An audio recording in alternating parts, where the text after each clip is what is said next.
So as you guys know, I'm one of the only journalists who's covering Julian Assange's case. I've been covering his extradition since 2020. We had the extradition hearing in September, October 2020, and then we had, in January 2021, the extradition was blocked.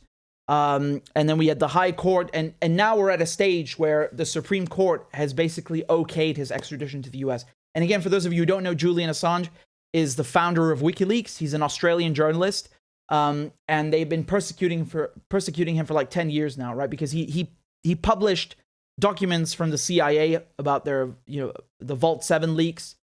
He published documents showing US war crimes in Iraq, US war crimes in Afghanistan. He published documents about the Guantanamo Bay prisoners, Duma. I mean, that guy has contributed more to journalism than half the people in the field combined. It's not even close. It's not even comparable. And that's why they're getting him. So the US has an extradition. They're out to extradite him. He faces up to 175 years in a US prison. That's almost 2 centuries for a journalist. And they're charging him with espionage as a spy, which is, that is the textbook assault on the press by an authoritarian state. They accuse a journalist of being a spy. So they're charging him with 17 counts under the Espionage Act and 1 count under conspiracy to commit computer intrusion. So right now, even though his extradition was blocked to the US in January 2021 by the district judge on health grounds. Unfortunately, she agreed with all the political charges. Like, she agrees that he's a spy and all this stuff, and he should face trial.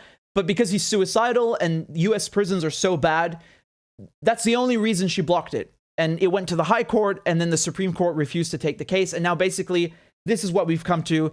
This is the announcement from WikiLeaks. We'll have a hearing at Westminster Magistrates Court on Wednesday, April 20th in the morning.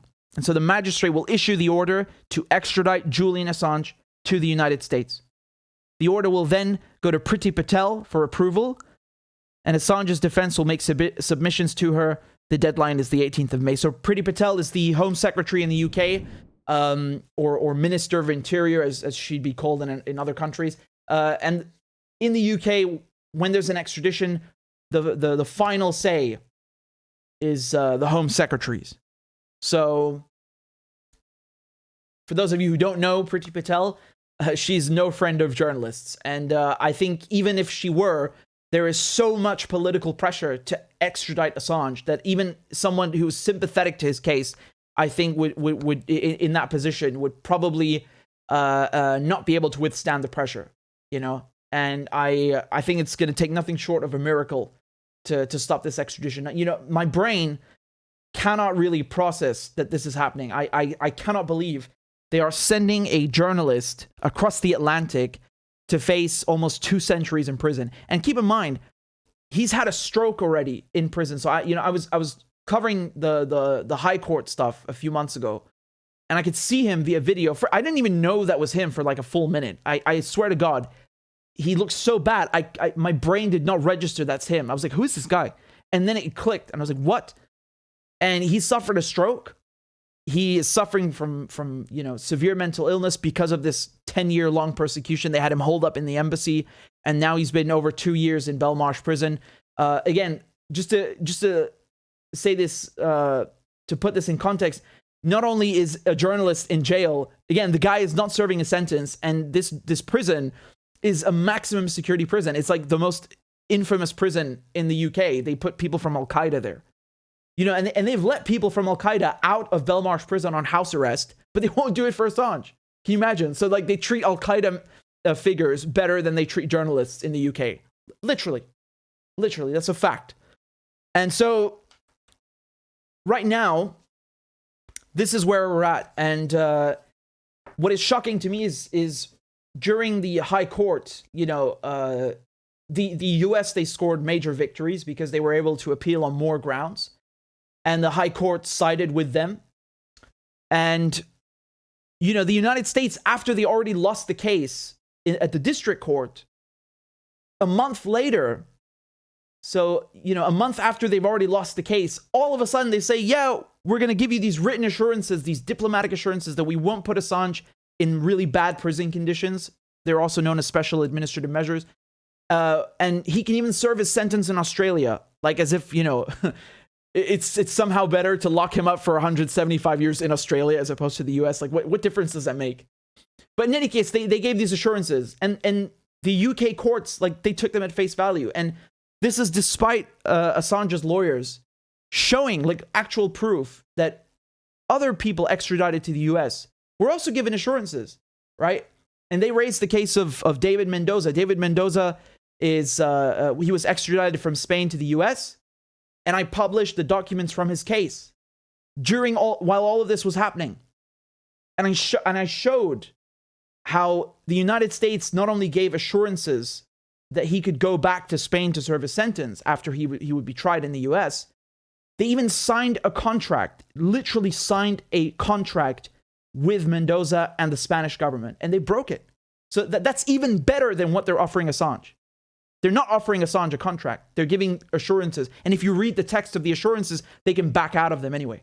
So my point is that in a very comparable scenario, they not only gave assurances, they had a contract and still broke it, right? So Assange, politically speaking, I mean, that guy is he's the big fish. They want to screw this guy. They've been waiting decades to screw this guy. He embarrassed them so much. He exposed their crimes in Iraq, their crimes in Afghanistan. He published files from the CIA, from Guantanamo Bay. I mean, there isn't a thing that he hasn't touched, right? That he hasn't published and embarrassed them with. They want this guy. Like, look how long they've been pursuing him for. And so if they did that to Mendoza for drug trafficking, marijuana, like in Seattle where it's legal now, on top of it, right? If they did that to him, what do you think they're going to do to Assange? They could sign 10 contracts and they would break every single one.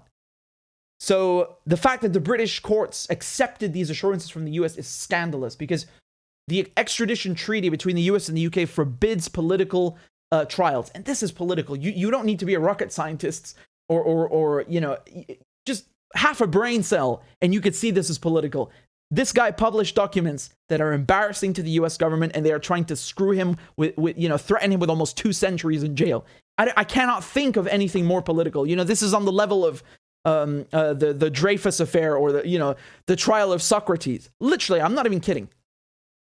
So this is scandalous. And so, you got outlets like NBC and all these major outlets, they're talking about, this journalist, faced some online abuse. Again, I'm not saying that's okay. It sucks, but and they're trying to like paint the most elite liberal journalists as victims. Meanwhile, Assange is like rotting away in this maximum security prison, indicted as a spy. He's never even been to the US, I think, except once on holiday. Like, he's never worked there. He's not a US citizen. He doesn't owe that country anything. How can you be a spy if you're not? It's ridiculous. And they don't say anything about that. Apparently that kind of persecution of journalists, they're not interested in. And so this is very shocking. I again, my brain cannot process that we are at a stage where this extradition could go ahead. I'm telling you, man. I'm not telling you. Assange is telling us. If they say that the extradition is going to go ahead, he will kill himself before they even take him there. And the US would be more than happy to see him dead, because that's what they're doing effectively. Whether, he does it himself or they put him in jail. And keep in mind, they don't need to actually convict him on every count. The guy's 50. He just turned 50. So even if you get 3 counts or 4 counts out of 17 and 18, that's a life sentence. You're going to put him in jail for 40 years. He's going to die in jail. It's a life sentence.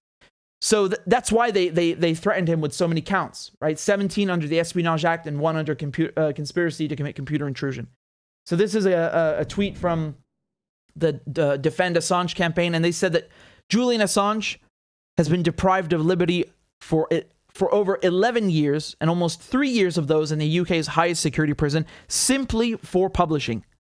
All major free speech, human rights, and media organizations oppose his continuing detention and have called for his release.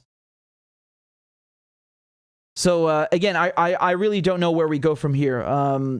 I was really hoping that the courts would see reason.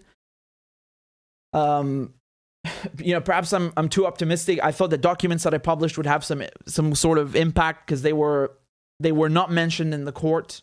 The judges say that they looked at Mendoza's case, but that's impossible because they didn't have the contract, but from the State Department, the classified document that I published. So I don't know if they saw that and they pretended that they didn't. I don't know, man. I'm not expecting that. I was just trying to do my part, and not just for Assange, but Mendoza, and also the whole extradition complex, as I like to call it, because the United States, one of the ways it exerts influence and imposes its will on other countries is by infiltrating their legal systems, right? So you'll never see an American extradited to another country, but you see hundreds of people extradited to the US every year from all over the place, even Europeans, right? So they're supposed allies. So, that's also a very important thing to underline. And again, if you want to read that article, and it relates very, very heavily to the Assange case, it's on RichardMedhurst.substack.com. And, right now with Patel, again, I'm telling you, like her office, the Home Office, were, they're seeking consultation to they were basically trying to see if they could change the Official Secrets Act in the UK to send journalists to prison for 14 years if they publish government secrets. Like, that's what she hopes to do. Those are the aspirations of her office. It's like let's put journalists behind bars for embarrassing the government. So I don't really expect her to show any sort of, mercy or sympathy towards Assange, especially when you have so much political pressure from the US to get him. Right? I mean, even, again, someone who's sympathetic to Assange wouldn't stand a chance. And this is a political trial, and by virtue of it being a political trial, this whole issue is not going to be won in a courtroom, but in the public court of opinion. And so that's why it's really important to have activists doing their part. And they the Assange activists are brilliant. Really, you have so many of them in every city. They're so organized, and really some of the best people. They're really like super. They're very, very well versed in the case. They know all the facts, very smart, really organized. I couldn't have gotten into the court without their help because they made sure that journalists couldn't get in. So I had to go through the public gallery, and they would hold spots for me. They come at 5 a.m. just so I could get in, and other journalists and people from Amnesty, from Reporters Without Borders. So they're real ones, and I have lots of love for them. So it's good that you have such a big campaign. Fighting on his behalf, because it's not about him at the end of the day. It's not about Julian Assange, like this one guy. You don't have to like this guy. You don't have to care about him or what he published, but you have to care about the principle that the UK, a supposed democracy, is extraditing an Australian citizen and journalist to the other side of the Atlantic to face almost 2 centuries in jail. I mean, what the hell? Is he a mass murderer or something? Like, this is obscene. This is utterly obscene, and they're killing him slowly. This is very, very dangerous. So, I'm really praying for him. I don't know what's going to happen now with when we say that the magistrate will issue the order to extradite Julian Assange. Let me explain that for you, what that means. Basically, that's what the High Court had ordered, right? They had said that, we deny Assange the right to appeal our decision, but if he wants, he can ask the Supreme Court to certify a point of law, and if the Supreme Court, we'll leave it to them. Then the Supreme Court said no.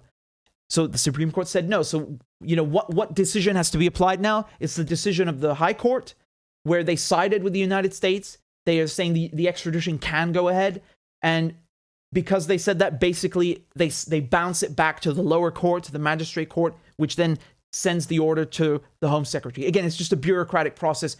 Just, a lot of words to say that the extradition is closer than ever. And remember, Assange just got married, right? So, I was going to, they were very kind to invite me to the wedding reception. I couldn't make it, unfortunately. They got married in prison, of course. And look how, just to show you how mean they are, they wouldn't let anyone photograph it. So the guy got married. He doesn't have a single picture of his wedding. Like, on top of everything that they've done to him, right?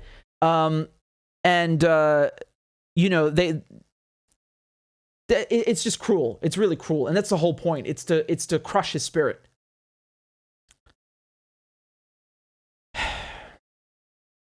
So again, fingers crossed that everything is okay.